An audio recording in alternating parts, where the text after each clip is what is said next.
Passamos a palavra à professora Ana Caroline Campagnolo para proferir sua explanação no prazo de 20 minutos.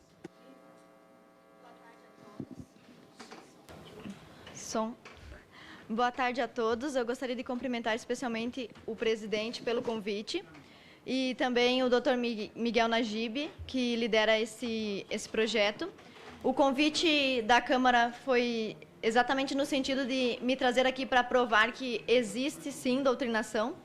Na verdade, negar que existe doutrinação é perder o senso da história, porque desde que a educação foi criada no Brasil, desde a era Vargas, ela é doutrinadora, né? E ela só foi mudando o seu plano de doutrinação, mas sempre foi doutrinadora. Eu vim expor aqui o meu caso, que começou em 2013, e agora é uma ação de danos morais no Tribunal de Justiça de Santa Catarina, no Juizado Especial. É o caso de doutrinação e perseguição religiosa de uma professora que começou em 2013 e se estendeu até 2015. Então, eu sou formada em História por uma universidade particular e passei numa seleção de mestrado para uma universidade pública. Assim que eu ingressei e a professora teve acesso ao meu projeto, ela foi super educada comigo, inclusive me mandou um e-mail dizendo que estava feliz, né, pela orientação do meu trabalho, que eu nitidamente era crítica e interessada e que nós faríamos um bom trabalho. Só que esse entusiasmo da professora durou apenas uma semana, porque na semana seguinte, ao início das aulas, os meus colegas me denunciaram para a professora, porque eu tinha algumas fotos na internet com minha família, meu pai, e alguns versículos da Bíblia. E aí a professora resolveu me mandar uns e-mails questionando como é que eu ousava publicar na rede social pensamentos assim tão perigosos. Aí o e-mail que ela me mandou, primeiro deles, eu não vou citar nomes, nem da instituição, nem da professora, porque embora ela tenha tentado me prejudicar, a minha intenção aqui não é essa. Então, um dos e-mails que ela me mandou dizia o seguinte: estou recebendo estes links do seu Facebook pessoal, onde você se mostra antifeminista. E eu, como professora, estou sendo cobrada porque te oriento, né? Porque ela era minha orientadora. Você tem todo o direito de ser antifeminista ou conservadora, mas não combina com esta pesquisa, nem com as práticas que temos acerca das conquistas. Mas, assim, temos quem? Ela está falando em nome da universidade? Uma professora sozinha pode falar quais são as práticas e as concepções da universidade inteira, pode ditar qual a ideologia da universidade inteira. É isso que ela transmite aqui no começo. E ela continua: vamos conversar sobre isso, mas peço gentileza de analisar melhor as coisas que você compartilha. Tá, então, esse foi o primeiro probleminha que eu tive com essa professora, e eu respondi esse e-mail questionando para ela por que eu estava sendo denunciada se a universidade era um lugar plural, onde deveriam existir diversas concepções, inclusive contraditando em todo momento uma concepção a outra para assim se produzir o conhecimento filosófico e científico. E ela me respondeu nitidamente naquele morde-a-sopra: me desculpe por ter sido incisiva, vamos deixar isso para lá. Acontece que ela não deixou isso para lá, e um tempo depois, durante uma aula, por causa de concepções da minha vida que são transmitidas pela internet, pelo YouTube, religiosas, ela empreendeu uma verdadeira sabatinada assim, durante a aula, né? Com os colegas contra mim. E, por isso, eu vou pedir para a equipe transmitir um áudio. Na verdade, assim, o processo de danos morais movido contra essa professora tem 3 provas: documentos, e-mails e uma prova fonográfica, que é um áudio da aula dela. Só que o áudio é muito grande, né? Então eu reduzi 3 minutos com a parte que não fosse muito chocante, com palavras que não fossem muito chulas, devido ao local em que estamos, né? Se hoje nós estamos aqui estudando, passamos, nós mulheres, num programa de mestrado, foi porque nós podemos. E nós podemos... Áudio e vídeo. É esse, mas é que tem que aparecer no internet. Se hoje nós estamos aqui estudando, passamos, nós mulheres, num programa de mestrado, foi porque nós podemos. E nós podemos porque algumas pessoas do passado fizeram o caminho. Que não se nasce mulher, torna-se mulher. O mais importante movimento do século XX é o feminismo, e a mais importante revolução provocada por essa onda é a evolução sexual. Então, se nós acreditamos nisso, se nós estamos aqui nesse curso, nós passamos nesse curso, nós estamos aqui porque nós nos matriculamos dentro de uma... Olha só o que ela vai dizer aqui, ó. Se nós estamos aqui nesse curso, é porque nós nos matriculamos em uma perspectiva de pensamento. Mas eu não me matriculei numa perspectiva de pensamento. Me matriculei no ensino público. Público. Quer dizer que se eu... Não importa a minha religião, minha concepção, se eu for feminista ou antifeminista, isso independe da minha participação nessa disciplina. E a professora tem a obrigação de ser impessoal na avaliação dos meus trabalhos. Inclusive, sobre isso, ainda há um detalhe. Durante todo o tempo em que ela não resolveu me atacar dessa forma, eu realizei todas as atividades que ela solicitou.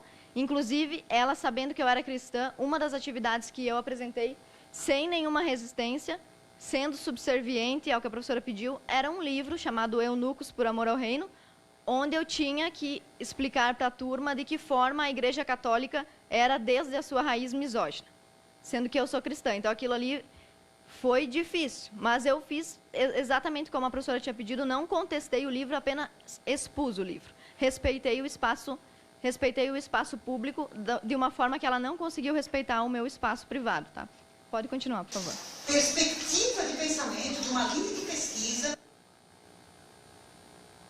Feminismo, como outros dizem, como disse, é muito sério. Não é uma brincadeira. Quem é que pratica a forma do estupro, se não são os homens? Por que as mulheres abortam? Toda mulher que aborta tem um homem que foi lá e colocou um sêmen dentro dela e fez com que ela engravidasse e não assumiu. Então, assim, é sempre o machismo que está por trás dessas coisas. Então, tudo isso está junto, está dentro do mesmo contexto. Ser feminista, eu mandei para vocês um tempo atrás. Ser feminista hoje é tudo aquilo que está escrito ali. Eu quero que alguém me aponte uma daquelas coisas que seja prejudicial à saúde de alguém. Olha, aqui vocês vão ver. Eu cortei bastante esse vídeo, mas o tempo todo ela fica, eu quero que alguém me aponte. E ela fala outras coisas que diretamente iam contra a minha fé. E eu nunca contestei isso, nunca, na aula. Tanto que no áudio completo é possível ouvir os colegas dizendo, olha, Ana, a gente admite que você sempre respeitou, nunca falou nada. Então, ela trouxe um negócio que era completamente pessoal, de fora, certo? Se um professor tivesse feito isso com a sexualidade de um aluno, isso aqui estava em polvorosa, né? Se tivesse feito isso com a raça de um aluno, mesma coisa. Agora, já que é com o cristianismo, então aí pode ser esculachar, porque não presta mesmo, né? Então, vai, por favor. Obrigada. É que alguém me aponte. Alguém aqui pode me apontar uma daqueles itens, pode abrir aqui. Agora, eu discuto. Eu gosto de argumento. Eu não gosto de besteira. A minha vida foi pautada nisso. Por isso que eu estou nisso. Senão eu não estaria aqui, não teria esse poder e esse saber. Ó, aqui ela admite o seguinte. Ela tem um certo poder que lhe é conferido pelo Estado, mas ela não entende que ela é servidora pública. Ela não é mandadora pública. Ela serve ao povo, ela não manda no povo, certo? Então, como servidora pública, ela exerce uma certa autoridade dentro da sala de aula e aqui ela está abusando da sua autoridade. Eu reduzi o vídeo bastante porque era impossível vocês ouvirem aqui horas de vídeo, né? Mas ela reconhece que ela tem esse poder e ela não tem nenhum cuidado com esse poder. Ela afronta, ela humilha, vocês vão ver no decorrer do vídeo que ela me chama de ridícula e as pessoas que gostam do que eu digo, do que eu creio também são ridículas, então, por favor.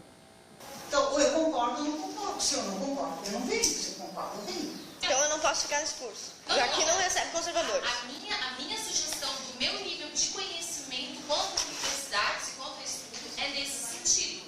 Entendeu?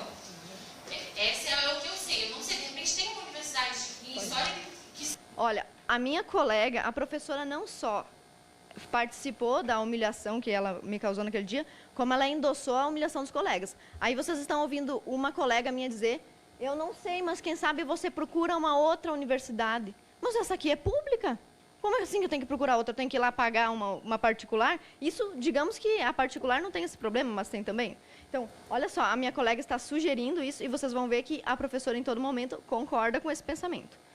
Seja conservadora. Eu não sei, eu não conheço todas. Só que a lógica é que a tua lógica, a lógica dos conservadores é a da opressão. E a nossa não. Ah, tá, lógico. Eu sou muito opressora, eu estou oprimindo vocês. Olha, essa frase é o lema dos intolerantes, tá? Vocês são opressores. Nós não somos opressores. Então, como nós não somos opressores, nós vamos oprimir vocês para vocês pararem de oprimir a gente. É basicamente isso aí, tá? Então, olha bem a frase que ela disse. A lógica é, vocês são opressores e nós não. Só que acontece que naquela sala de aula tinha 14, mais um professor contra 1. E eu que era opressora, sendo esculachada ali meia hora. E os outros dias, né? Pode passar. Oprime demais. Gente, então vocês vão lá na direção da FAED e dizem que vocês não querem alunos que tenham divergência de opinião. Primeiro dia de aula que eu estive aqui, já teve colegas me denunciando por eu ser conservadora. Vocês não aceitam um conservador. Eu concordo com a gente, não vai ver um conservador com bons olhos. Exato. Eu não estou fazendo nada contra você, não vou fazer, não é o meu objetivo, eu respeito a diferença, não, a questão não é essa. Quanto a mim, professora desse lugar, eu só te peço, Ana, que não desqualifique, não continue desqualificando, ridicularizando a mim, ao curso, ao programa e aos colegas. Porque é um ridículo do começo ao fim. Né? Isso está evidente, claro. Então, eu acho muito triste que seja desse jeito. Evidentemente, tem um monte de gente que gosta do ridículo, mas eu não gosto, né? Obrigada. Tá, então, nesse quadro que vocês estão vendo, onde eu, opressora, fui oprimida pelos não opressores, existe todo um pensamento que é bastante homogêneo e hegemônio ali naquele meio, que é o pensamento esquerdista e pode-se dizer quase de certeza, principalmente nos cursos de humanas, um pensamento anticristão, certo? Então, se ele fosse um pensamento anti-negros, não poderia. Se ele fosse um pensamento anti-gays, não poderia. Se fosse um pensamento anti-mulheres, não poderia. Mas anticristãos pode, né? É tranquilo. Então, eu quero demonstrar como é esse pensamento anticristão. Eu quero pedir para as meninas aqui do acesso colocarem as imagens para mim. Tem uma imagem, isso aqui é o DCE, tá? É o Diretório Acadêmico do meu curso. Olha o que está escrito aqui na parede. Tá? Satã reina. Ela vai colocar outros... Olha só a imagem que eles provavelmente pagaram para o cartunista Latuf colocar na porta do diretório de história. Olha aqui, ó. É uma feminista nua pisando no que isso aqui? Agora, se eu fizer um cristão pisando numa mulher, no outro dia eu estou presa, não estou? Então, é só para vocês verem o duplo agir, né, a respeito disso. Eu vou passar essas outras imagens aqui, mas, ó, aqui, por exemplo, cuidado, esquerdo macho. Está escrito num lugar aqui. Aqui em cima, não... Desculpa, tá, gente? Tirando as crianças da sala. Não dê tiro, dê o cu. E o outro, racha macho. Entendeu? É umas coisas, assim, sei lá, assustadoras. Se fosse contra uma mulher, seria machismo, né? Mas como é contra os homens e como é contra os cristãos, não tem problema nenhum. Essa foto é do diretório acadêmico. Eu vou pedir para o deputado aqui passar as fotos, por favor. Tá, então, diante desse cenário, o que eu venho... Diante desse cenário, o que eu venho denunciar é uma perseguição religiosa e também ideológica e, consequentemente, também política e partidária. Tá? Então, por que esse caso poderia ser só uma discussão em sala de aula se configura num caso de doutrinação? Primeiro, porque aconteceu num ambiente público, que eu deveria ter acesso livre, porque é público. Aconteceu com base em algo que eu faço na minha vida privada. Algumas das imagens que a professora contestou como graves, inclusive ela usou as seguintes expressões. Sou democrática, mas isso que você está publicando não posso aceitar. Você faz apologias complicadas e suas ideias são complicadas de argumento. Quais que são as minhas ideias complicadas de argumento ou as minhas apologias complicadas? Cristianismo. Basicamente, para ela, isso é inadmissível. Então, além disso, a gente tem que prestar atenção em alguns princípios da Constituição que são desrespeitados nesse caso, como, por exemplo, o artigo 5º, que diz que é inviolável a liberdade de consciência e de crença, é livre a manifestação do pensamento e que ninguém deve ser privado de seus direitos por motivos de crença religiosa, convicção filosófica ou política. Tá, então, a professora me mandou e-mails tentando intimidar, mudar a minha postura. Eu fiquei bastante chocada naquele primeiro momento. Os e-mails que eu mandei para ela que estão no processo são e-mails assim de uma aluna assustada. Eu, tá bom, professora, faço o que a senhora quiser. Fui lá, apaguei tudo, não adiantou, né? Depois de uns meses, eu apaguei, porque eu fiquei com um pouco de medo, né? Mas passou. E eu percebi que quem estava errado nesse caso era ela. Então, eu voltei a assumir a minha postura cristã. Aí aconteceu esse evento dentro da sala de aula. E depois disso, ela ela era minha orientadora de mestrado e o meu tema era sobre feminismo, mas era com base nas autoras feministas, não era antifeminista. Então, até nesse ponto, eu havia me rendido às abordagens da professora, porque eu queria investigar isso aí. Só que ela se chocou comigo porque ela pressupôs que a minha conclusão seria antifeminista. Ou seja, ela queria que eu aceitasse, que eu defendesse uma hipótese antes de comprová-la. O que é uma dissertação de mestrado ou uma tese de doutorado? Você vai fazer uma pesquisa, você tem uma pergunta, uma hipótese, você faz uma pesquisa para ver se aquilo ali é verdadeiro. Ela queria que eu assumisse a priori que a minha conclusão seria uma conclusão feminista, certo? Isso aí é assassinar a ciência.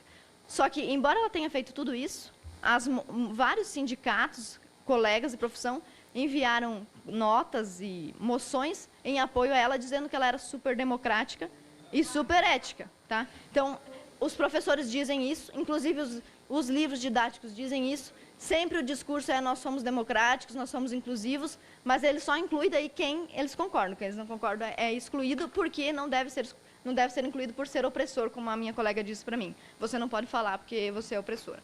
E depois de tudo isso, a professora resolveu abandonar a minha orientação, o que resultou imediatamente no abandono do tema. Todo o tema que eu tinha estudado durante a graduação, durante o tempo que eu já estava no mestrado, eu tive que jogar no lixo, começar um trabalho tudo de novo.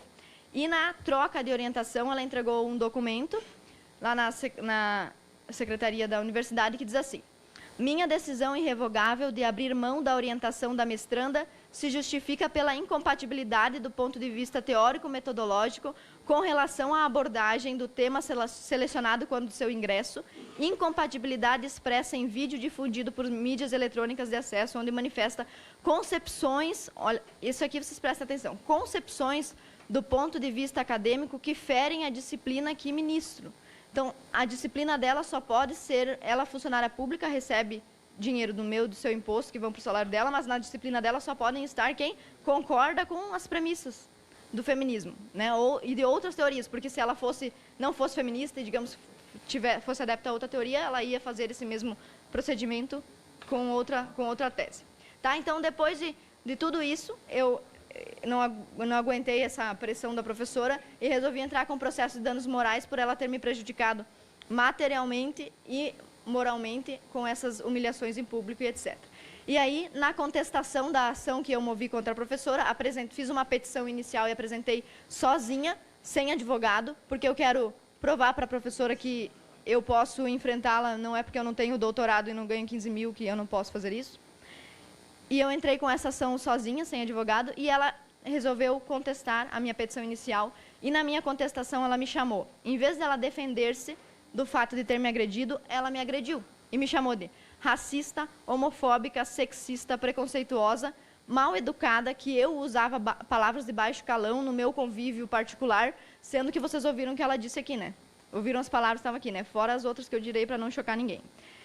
Além disso, ela não cita as provas que eu usei contra ela, ignora, e usa a palavra do sindicato a seu favor. Por exemplo, o sindicato está me apoiando e os alunos me apoiam também. É evidente que os alunos te apoiam, eles foram doutrinados assim como eu, né? Como eu tentei ser.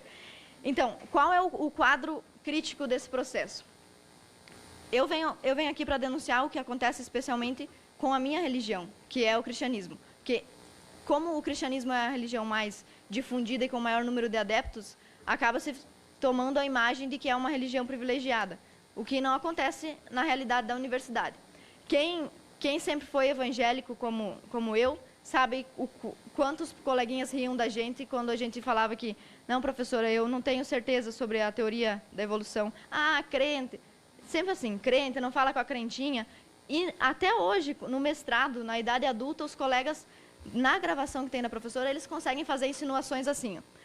Tem gente que não gosta do feminismo, tem gente que não gosta de sexo, então não posso fazer nada. Entenderam as conclusões que eles tiram? A humilhação que eles tentam colocar em cima de você para que você se adeque ao pensamento da hegemonia esquerdista, só que, ou não, pode ser também uma doutrinação de direita, né? A gente deve combater tanto uma quanto a outra.